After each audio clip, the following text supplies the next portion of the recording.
Welcome to NS TV నేను రాజీవ్ ముందుగా headlines చూద్దాం బోధిసత్వ భారతరత్న భారత రాజ్యాంగ నిర్మాత డాక్టర్ బిఆర్ అంబేద్కర్ గారి విగ్రహ ప్రతిష్ఠా మహోత్సవ కార్యక్రమం ఈ రోజు కొత్తపేట గ్రామంలోని రెడ్డెప్పవారిపేటలో జరిగింది। ఈ కార్యక్రమానికి ముఖ్య అతిథిగా డాక్టర్ బిఆర్ అంబేద్కర్ కోనసీమ జిల్లా వైఎస్ఆర్ కాంగ్రెస్ పార్టీ అధ్యక్షులు చిల్లా జగ్గిరెడ్డి గారు పాల్గొన్నారు।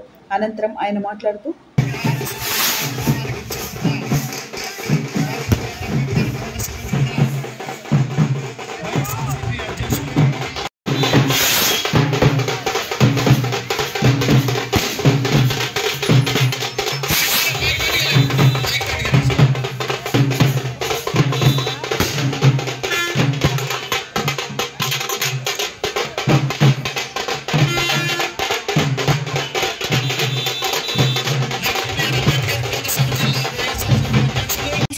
సాంప్రదాయాన్ని సంస్కృతిని ఈ రోజు కూడా మనం చూస్తూ ఉన్నాం।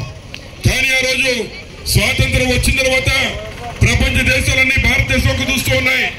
ఈ యొక్క భారతదేశంలో విభిన్న కులాలు మతాలు ఉన్నాయి।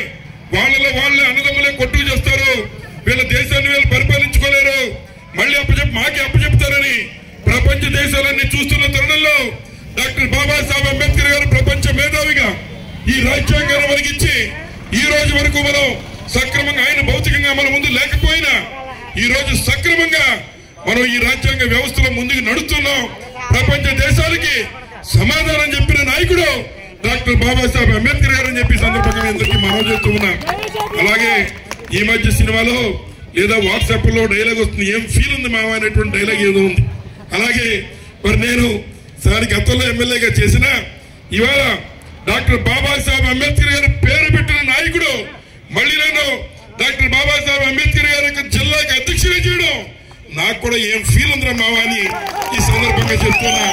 మిగిలిన జగ్గిరెడ్డి గారి దగ్గరికి వెళ్ళినప్పుడు స్వరూప్ వీళ్ళందరూ కూడా ఆ వేళ ₹1,00,000 మనకు పంపడం జరిగింది। అదేవిధంగా ఇప్పుడు మన రాజేంద్ర చెప్పాడు, మట్టి విషయంలో కానీ కంకర విషయంలో కానీ మరి జగ్గిరెడ్డి గారు ముందడుగు ఉండి ఈ కార్యక్రమాన్ని నెలకొల్పడంలో మరి ముందుగా ఉన్నటువంటి వ్యక్తి జగ్గిరెడ్డి గారు।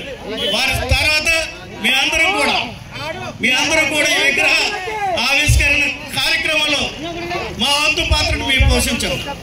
కాబట్టి బాబాసాహెబ్ అంబేద్కర్ అందరికీ ఆదర్శమైనటువంటి వ్యక్తి, అన్ని వర్గాల ప్రజలు మన్నలు పొందినటువంటి వ్యక్తి, ఈ సువిశ్వాలైనటువంటి భారతదేశానికి రాజ్యాంగాన్ని రాసినటువంటి వ్యక్తి।